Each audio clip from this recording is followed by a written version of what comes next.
처녀에 대하여는 내가 주께 받은 계명이 없으되 주의 자비하심을 받아서 충성스러운 자가 된 내가 의견을 말하노니 내 생각에는 이것이 좋으니 곧 임박한 환난으로 말미암아 사람이 그냥 지내는 것이 좋으니라. 내가 아내에게 매였느냐 노이기를 구하지 말며 아내에게서 노였느냐 아내를 구하지 말라. 그러나 장가가도 죄 짓는 것이 아니요 처녀가 시집가도 죄 짓는 것이 아니로되 이런 이들은 육신의 고난이 있으리니 나는 너희를 아끼노라. 형제들아 내가 이 말을 하노니 그때가 단축하여진 고로 이후부터 안에 있는 자들은 없는 자 같이 하며 우는 자들은 울지 않는 자 같이 하며 기쁜 자들은 기쁘지 않은 자 같이 하며 매매하는 자들은 없는 자 같이 하며 세상 물건을 쓰는 자들은 다 쓰지 못하는 자 같이 하라. 이 세상의 외형은 지나감이니라. 너희가 염려 없기를 원하노라. 장가가지 않은 자는 주의 일을 염려하여 어찌하여야 주를 기쁘시게 할까 하되 장가간 자는 세상 일을 염려하여 어찌하여야 아내를 기쁘게 할까 하여 마음이 갈라지며 시집가지 않은 자와 처녀는 주의 일을 염려하여 몸과 영을 다 거룩하게 하려 하되 시집간 자는 세상 일을 염려하여 어찌하여야 남편을 기쁘게 할까 하느니라. 내가 이것을 말함은 너희의 유익을 위함이여 너희에게 올무를 놓으려 함이 아니니 오직 너희로 하여금 이치에 합당하게 하여 흐트러짐이 없이 주를 섬기게 하려 함이라. 그러므로 만일 누가 자기의 약혼녀에 대한 행동이 합당하지 못한 줄로 생각할 때에 그 약혼녀의 홍기도 지나고 그같이 할 필요가 있거든 원하는 대로 하라. 그것은 죄 짓는 것이 아니니 그들로 결혼하게 하라. 그러나 그가 마음을 정하고 또 부득이한 일도 없고 자기 뜻대로 할 권리가 있어서 그 약혼녀를 그대로 두기로 하여도 잘하는 것이니라. 그러므로 결혼하는 자도 잘하거니와 결혼하지 아니하는 자는 더 잘하는 것이니라. 아내는 그 남편이 살아있는 동안에 매여 있다가 남편이 죽으면 자유로워 자기 뜻대로 시집갈 것이나 주 안에서만 할 것이니라. 그러나 내 뜻에는 그냥 지내는 것이 더욱 복이 있으리로다. 나도 또한 하나님의 영을 받은 줄로 생각하노라. 바울은 고린도전서 7장에 이 전체에 걸쳐서 성도들에게 현재 상황에서 주님을 잘 섬기기 위해 노력하라고 권면을 하고 있습니다. 특히 바울은 아직 결혼하지 않은 사람들에게 권면을 하고 있는데요. 홀로 사는 것이 더 낫다라고 말을 합니다. 사실 남자와 여자가 만나서 서로 한 몸이 되어 결혼하여 사는 것이 하나님의 창조 질서에 맞는 것인데요. 하나님은 특히 이 결혼에 대해서 이 가정에 대해서 굉장히 중요하게 생각을 하고 계신데 바울은 이에 반해 독신을 권면을 하고 있습니다. 결혼을 하지 않는 것이 더 좋다라고 여기서 주장을 하고 있는 거예요. 그래서 이 말씀은 오해를 할 수 있는 그런 대목인데요. 바울은 서신서들 속에서 보면은 결혼에 대해서 중요하게 여기고 있습니다. 여기에서 바울이 왜 결혼에 대해서 부정적인 이미지를 지금 말씀을 하고 있냐면은 환난이 임박했기 때문에 가능하면 혼자 있는 것이 더 낫다라고 말을 하는 것입니다.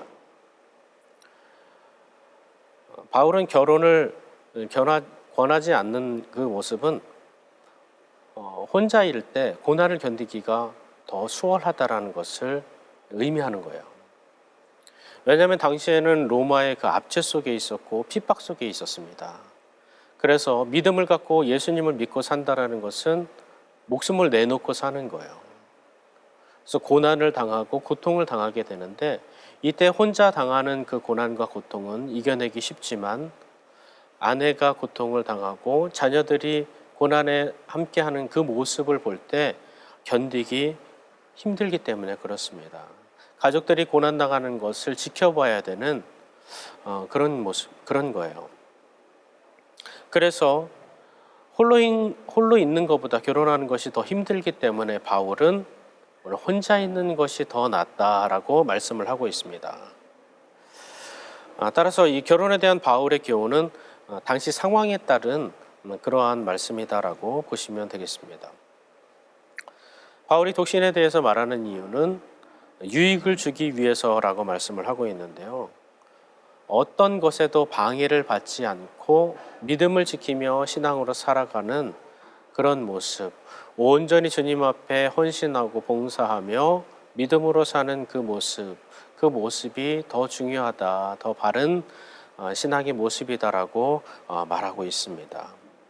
하지만 36절에 보면 결혼해야 된다고 생각을 한다면은 원하는 대로 하라고 말씀합니다. 왜냐하면 결혼은 죄가 아니기 때문에 그래요.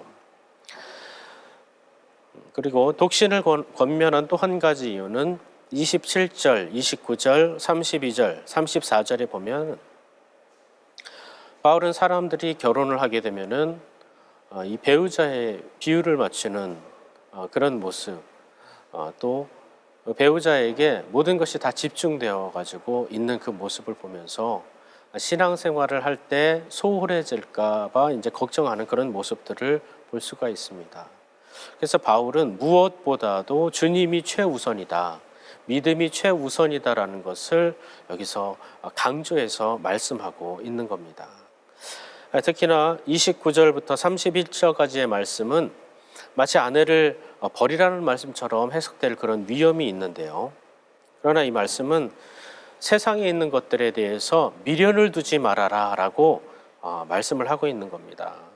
슬퍼할 일이든 기뻐할 일이든지 이 세상에서 소유하고 누리는 모든 일은 결국 지나가 버리는 그러한 일들이 된다라고 말씀을 하고 있어요. 그래서 우리가 정작 마음을 쏟아야 할 것은 보이지 않는 영원한 것들, 저 하늘나라와 우리 주님을 위해서 살아가는 것이라는 것을 말씀하고 있습니다.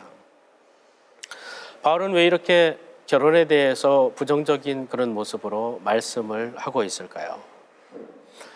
하나님이, 우리 주님이 우선순위에서 밀릴 수 있다는 그런 생각을 하고 있기 때문에 그렇습니다. 이것을 염려하고 있는 거예요. 이렇게 결혼을 부정적으로 바라보면서까지 말하고 있는 이유는 성도들이 흐트러짐 없이 주님을 섬기고 믿음을 지키고 신앙으로 살아가기를 원하고 있기 때문입니다. 결혼은 하나님이 주신 선물이고 하나님이 만드신 제도입니다. 그래서 가정은 하나님 중심으로 잘 세워져야 되는 거예요. 그래야 복된 가정이 되는 겁니다. 주님보다 가정과 가족을 더 우선시하지 않기를 소망합니다. 그래서 가정의 달 5월에 하나님 중심으로 모든 가정들이 건강하게 세워지는 그런 귀한 5월 달 되기를 간절히 축원합니다. 기도하겠습니다. 살아계신 아버지 하나님, 이 세상을 살아갈 때 중요한 것들이 많이 있지만 주님, 그것들보다 더 중요한 것은 오직 예수님이고 믿음을 지키며 신앙을 지키며 사는 것인 줄 믿습니다. 그 어떠한 것이든지 예수님이 우선순위에서 밀리지 아니하도록 주께서 우리를 붙잡아 주시어서 마음과 생각이 온전히 주님을 향할 수 있도록 도와주시옵소서. 주님, 특별히 온 가족들, 이 가정들이 예수님을 통하여서 주님 믿음으로 잘 세워질 수 있도록 도와주시어서 믿음 안에 건강한 가정들 될 수 있도록 은혜 주옵소서. 감사하며 예수 그리스도 이름으로 기도합니다. 아멘.